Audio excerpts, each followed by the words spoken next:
ہوں ادباً کہ وہ شہنشین پر تشریف فرما ہو. مہربانی. جی.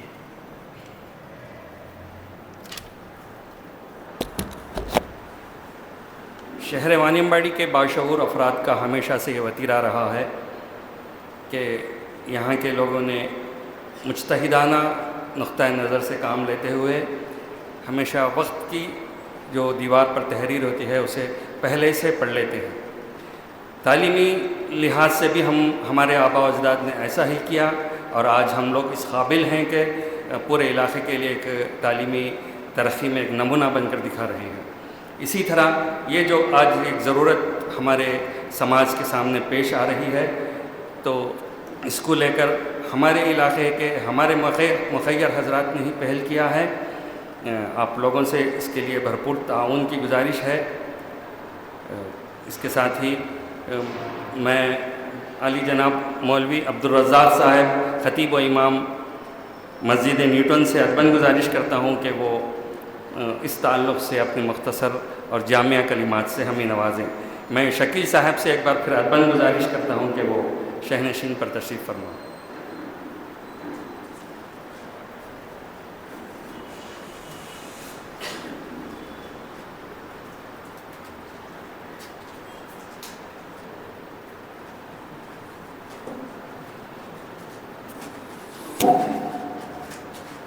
السلام علیکم ورحمۃ اللہ وبرکاتہ.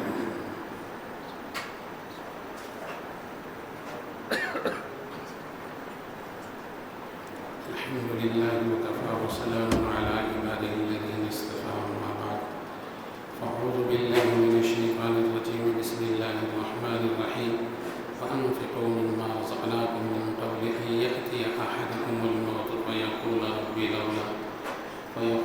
لولا اخرتنی الی اجل قریب فاصدق واکن من الصالحین ولن یؤخر اللہ نفسا اذا جاء اجلها واللہ خبیر بما تعملون. معزز صدر محترم اور مکرم سامعین کرام، باعزت اور باحترام آئے ہوئے اسٹیج کے اوپر جلوہ افروز مہمان کرام، اس مجلس کے مقاصد کو آپ نے سن لیا کہ بے سہاروں کے لیے گھر کی تعمیر کی جانے والی ہے.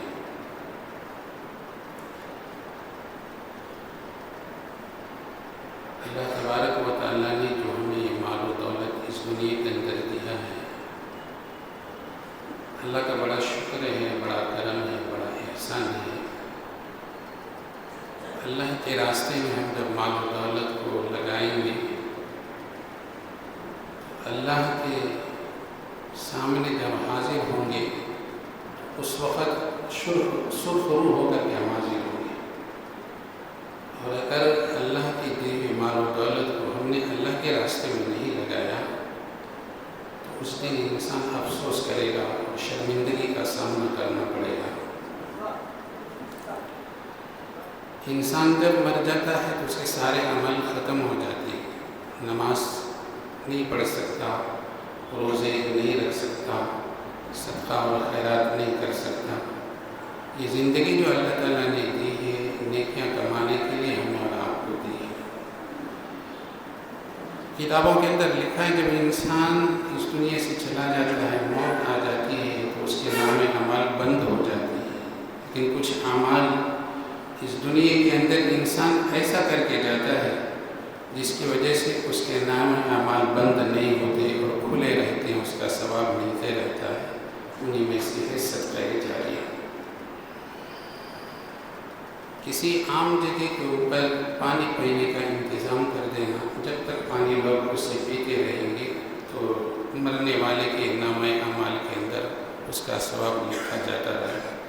مدرسے کی تعمیر کر دی، مساجد کی تعمیر کر دی، مکاتب کی تعمیر کر دی، اس کے اندر کچھ ہم نے حصہ لیا، یا کسی کو ہم نے علم دے دیا یا علم ہم نہیں دے سکتے، اس کے ذرائع ہم بن گئے. کوئی مجبور ہے، پریشان ہے، وہ پڑھ نہیں سکتا، اس کے پڑھنے کا ہم نے انتظام کر دیا، تو یہ صدقہ جاریہ کے اندر آتا ہے. اس کا ثواب انسان کو مرنے کے بعد ملتا نبی کریم صلی اللہ علیہ وسلم کے دربار میں ایک صحابی آتے اور فرماتے کہ یا رسول اللہ مجھے موت سے بہت ڈر لگتا ہے. ہمیں بھی لگتا، موت سے ہر کوئی ڈرتا ہے، کوئی مرنا نہیں چاہتا. صحابی فرماتی کہ یا رسول اللہ میں موت سے بہت ڈرتا ہوں. فرمایا تمہارے پاس کچھ ہے؟ فرمایا ہے. وہ اللہ کے راستے میں خرچ کر دو. اس صحابی نے سارے مال اللہ کے راستے میں خرچ کر دیے. پھر تھوڑے دن کے بعد نبی علیہ السلام کی خدمت میں آتے ہیں. فرماتے اب تمہاری حالت کیسی ہے؟ فرمایا یا رسول اللہ اب تو میں مرنا چاہتا ہوں، آگے کے لیے میں نے تو بہت تیاری کر لی ہے، اس لیے اب مجھے مرنا پسند ہے. دنیا جب ہمارے پاس رہتی تو ہم جینا چاہتے ہیں، اور جب دنیا ہمارے ہاتھ سے چلی جاتی ہے تو مرنا چاہتے ہیں. اللہ تبارک و تعالی ہم سب کو توفیق عطا فرمائے ایسے نیک کاموں کے اندر حصہ لینے کا، اللہ کے راستے میں خرچ کرنے کا، یتیموں کا، بیواؤں کا، بے سہاروں کا مدد کرنے کا. کرو مہربانی تو اہل زمین پر خدا مہربان ہوگا عرش بری پر. صدقہ اور خیرات اور زکوٰۃ ادا کرنے سے انسان کے مال کے اندر بڑھوتری ہوتی ہے. ایک واقعہ میں نے پڑھا کہ جب انسان صدقہ دیتا ہے تو صدقہ دینے سے ان کی عمروں کے اندر برکت ہو جاتی ہے، اللہ ان کی عمروں کو بڑھا دیتا ہے. اور آپ نے بار بار سنا ہوگا کہ صدقہ یہ ایک ایسی چیز ہے جو انسان کے بلاؤں، انسان کے اوپر آنے والے بلاؤں کی مدافعت کرتے، روک دیتے ہیں. مصیبتیں نہیں آتی، پریشانیاں نہیں آتی، انسان بہت سارے بلاؤں سے حفاظت ہوتا ہے.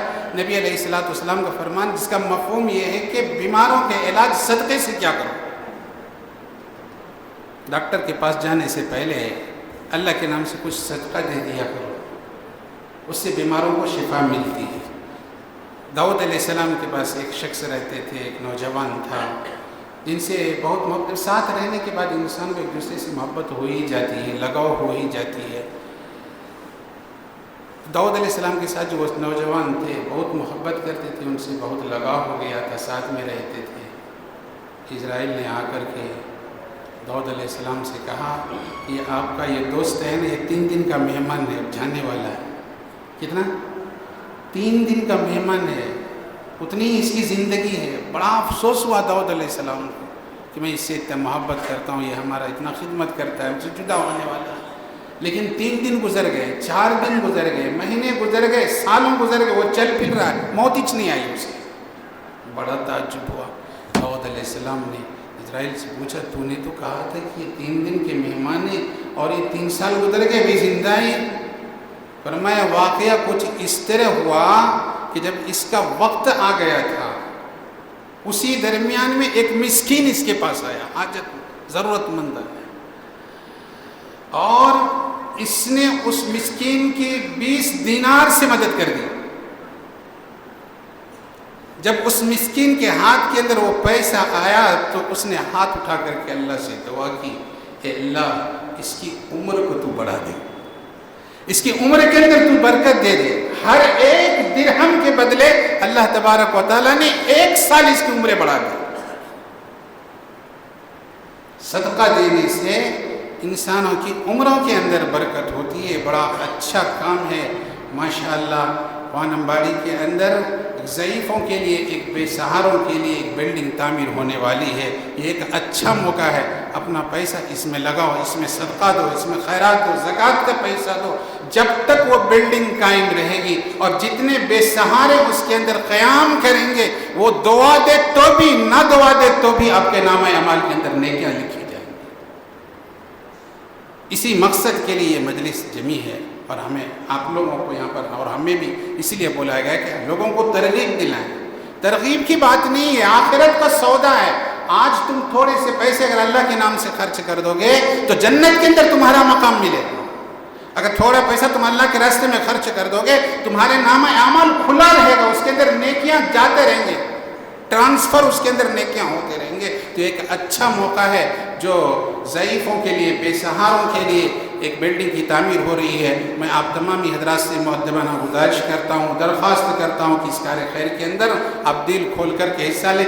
آپ سوچ لیں گے تو یہ کچھ بھی نہیں، بڑا مسئلہ یہ نہیں ہے، آپ صرف ارادہ کریں، اللہ تبارک و تعالیٰ آپ کے ارادے کو قبول فرما لے گا، آپ کی کوشش کو قبول فرما لے گا۔ سارے ممبران اور سارے خدمت گزران اور سارے حضرات جو اس کام کے اندر لگے ہیں، ہر ایک کو اللہ تبارک و تعالیٰ قبول فرما لے، اللہ ان کو جزائے خیر عطا فرمائے۔ وآخر دعوانا ان الحمد للہ رب العالمین۔